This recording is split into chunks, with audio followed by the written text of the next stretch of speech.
হরে কৃষ্ণ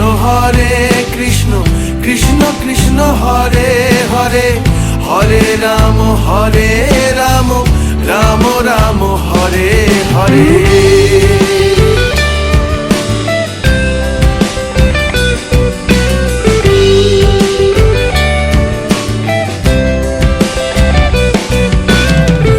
এখনো সে রাধা রানী,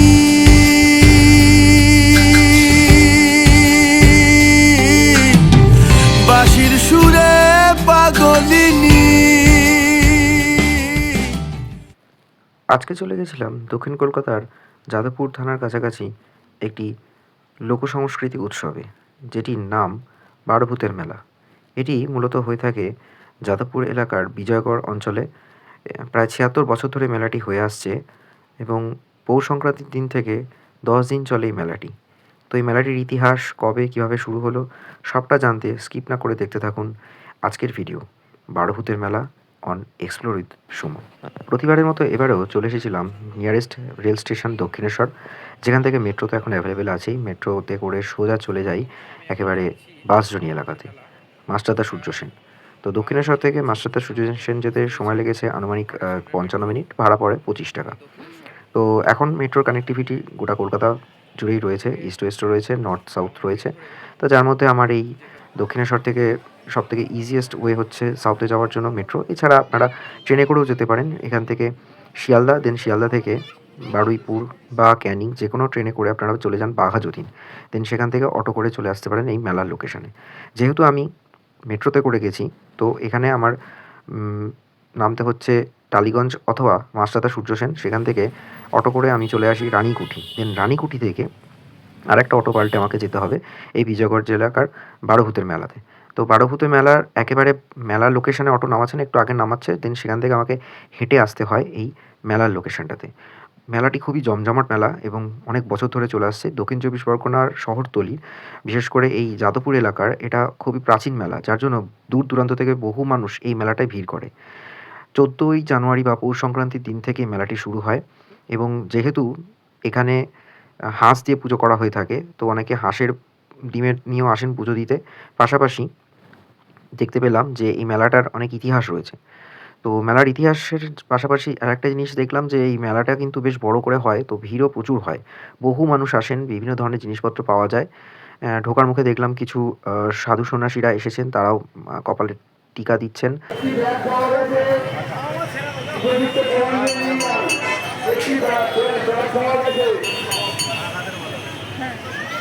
মেলাটির নাম বারোভূতের মেলা হলো এর সাথে ভূতের কোনো সম্পর্ক নেই। এখানে বিষ্ণুর 12টি অবতারের মূর্তি এনে পুজো করা হয়ে থাকে। আর উল্টো দিকে দেখতে পাচ্ছেন যেটা যুবসংঘের মাঠ, এখানেই মেলাটি বসে থাকে, বারোভূতের মেলা। এবছর 2026-এ এটা 76তম বর্ষে পদার্পণ করেছে। এর ইতিহাস হচ্ছে এরকম যে 1950 সালে দেশভাগের সময় বাংলাদেশের রোহিতপুর গ্রাম থেকে বহু হিন্দু ধর্মাবলম্বী মানুষজনেরা তারা দেশ ভাগের পর এ দেশে যাদবপুর অঞ্চলে এসে থাকতে শুরু করে এবং যাদবপুরের এই বিস্তীর্ণ এলাকা জুড়ে ছোটো ছোটো কলোনি করে তারা থাকতে শুরু করে। তারা যখন রোহিতপুর গ্রাম থেকে এখানে চলে আসেন, তখন তারা বারোভূতের পুজো সামগ্রী এবং নিয়ম উপাচারগুলো নিয়ে চলে আসেন এবং এখানে তারপর নিজেরা একটা সমিতি তৈরি করে পুজো শুরু করেছিল। তারপর আস্তে আস্তে বহরে বাড়তে থাকে। তো এখানকার যে কলোনিগুলো রয়েছে, যেমন শ্রীপল্লী রয়েছে, আরও বেশ কয়েকটা কলোনি রয়েছে, তারা সবাই মিলে একত্রিত হয়ে পুজোটি করে আসছে। আস্তে আস্তে পরিচিতি বাড়তে পারে এবং জনপ্রিয়তা বাড়তে থাকে, দূর দূরান্ত থেকে মানুষ আসতে শুরু করে। এখনও তারা নিয়ম মেনে পুজোটি করে আসছে। এখানে বুড়িমার পুজো করা হয়ে থাকে প্রথম দিন, অর্থাৎ সংক্রান্তির দিনে, এবং সেই দিনকে জোড়া হাঁসের ডিম দিয়ে অনেকে পুজো দিয়ে থাকে। তো সেই জন্য এখানে বিশেষত্ব হচ্ছে যে অনেকেই হাঁসের ডিম নিয়ে আসেন পুজো দিতে, মানে যেটা অন্য কোথাও হয় না। আর বহু সন্ন্যাসী তারাও আসেন, এখানে থাকেন কদিন ধরে, তারা যজ্ঞ করে থাকেন, ভক্তদের মধ্যে বিভিন্ন ধরনের বিষয় আলোচনা করে থাকেন। দেখতেই পাচ্ছেন যে ভেতরে 12টি অবতার রয়েছে, যার মধ্যে নরসিংহ রয়েছে, আরও বেশ কয়েকটি পরপর চৈতন্যদেব রয়েছেন। তারপরে আরও দেখছিলাম 12টি যে অবতার রয়েছে সেইগুলো পরপরভাবে সাজানো হয়।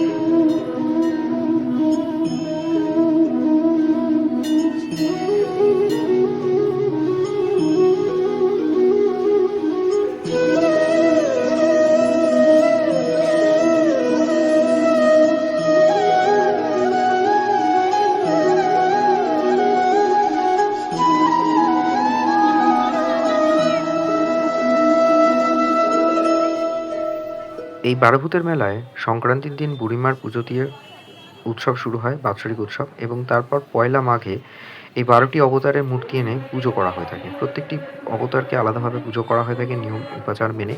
যার মধ্যে কুর্মী রয়েছে, বিষ্ণু অবতারের মধ্যে রয়েছে দশম অবতার, প্রত্যেকটা ভাগ রয়েছে। যে পেছনে দেখতে পাচ্ছেন এটি হচ্ছে বুড়িমার মূর্তি আনা হয়েছে। তারপর বুড়িমাকে কেন্দ্র করে এই ১২টি অবতার রাখা হয়েছে। তো সেই জন্যই বারোভূতের মেলা নামকরণ করা হয়েছে। এবং বাইরেটা দেখতে পাচ্ছেন সন্ন্যাসীরা এসেছেন, তারা এখানে একটা যজ্ঞকুণ্ড বানিয়ে মানে এই ৭ দিন ধরে যজ্ঞ চলতেই থাকবে।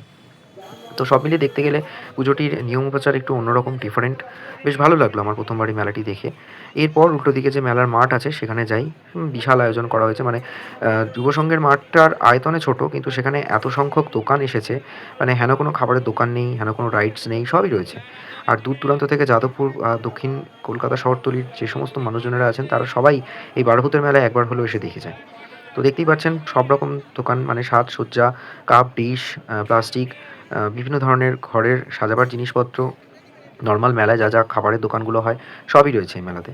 তো মোটের ওপর দেখতে গেলে ১ ঘন্টা দেখতে দেখতে কেটে যায় এই মেলাটি। তার মধ্যে আমি উইকেন্ডসে গেছিলাম, তো দ্যাটস ওয়াই প্রচণ্ড ভিড়ও ছিল, মানে পা ফেলা যাচ্ছিল না, মানে এত ভিড় হচ্ছিল, সাফোকেশন হচ্ছে। এবং শীতের রাত বলে মনে হয় না, এতটাই গরম হয়ে গেছে চারপাশটা পুরো মানুষে।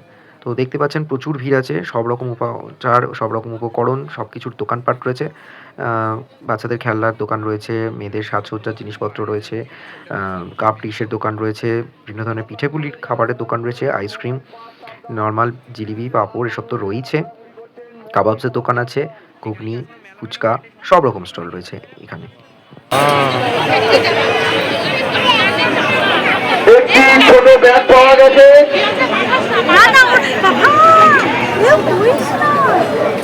বারোভূতের মেলা হলেও নামটির সাথে ধর্মের যোগ থাকলেও, বাংলাদেশি মানুষদের যোগ থাকলেও, এখন মেলাটি পশ্চিমবঙ্গের প্রাচীন মেলাগুলোর মধ্যে একটি, স্পেশালি দক্ষিণ কলকাতার মধ্যে।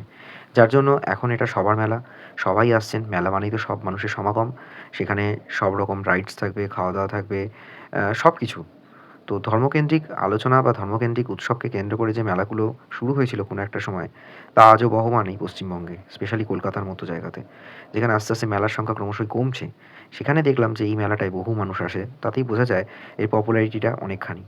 বিভিন্ন ধরনের বাচ্চাদের রাইডসও রয়েছে, সেখানে বাচ্চারা ঘুরছে, চড়ছে, খেলছে, দেখে ভালো লাগলো। পরিবেশটা বেশ গমগম করছে। তো চলবে ২৩শে জানুয়ারি পর্যন্ত এই বছরের মেলাটি। যে কেউ এসে ঘুরে যেতে পারেন। নিয়ারেস্ট মেট্রো আমি বলবো বাঁশদ্রোণী, সূর্যদা, মাস্টারদা, সূর্যসেন, অথবা টালিগঞ্জ থেকে নেমেও দুটো অটো পাল্টে আপনারা এখানে আসতে পারেন। আর বাঘাযতীন ট্রেনে করে যদি আসেন কেউ, শিয়ালদা থেকে বাঘাযতীন নামবেন, যে কোনো সাউথের ট্রেন ধরবেন, বাঘাযতীন স্টেশন থেকে নেমে একটা অটো পাল্টে চলে আসবেন এই বারোভূতের মেলাতে। সন্ধ্যের দিকে অবশ্য এতটাই ভিড় থাকে যে অটো একটু ঘুরপথে যাতায়াত করছে, তো আপনাদের একটু পায়ে হেঁটে আসতে হবে। বেশ ভালো লাগলো মেলাটা দেখে। প্রত্যেক বছরে হচ্ছে, এবছর ৭৬ বর্ষে পা দিল এই বারোভূতের মেলা। ভিডিওটা কেমন লাগলো অবশ্যই জানাবেন। দেখতে থাকুন চ্যানেলের বাকি video. Stay tune on explore with Suman. আর কমেন্ট বক্সে জানাবেন আপনাদের ওপিনিয়ন।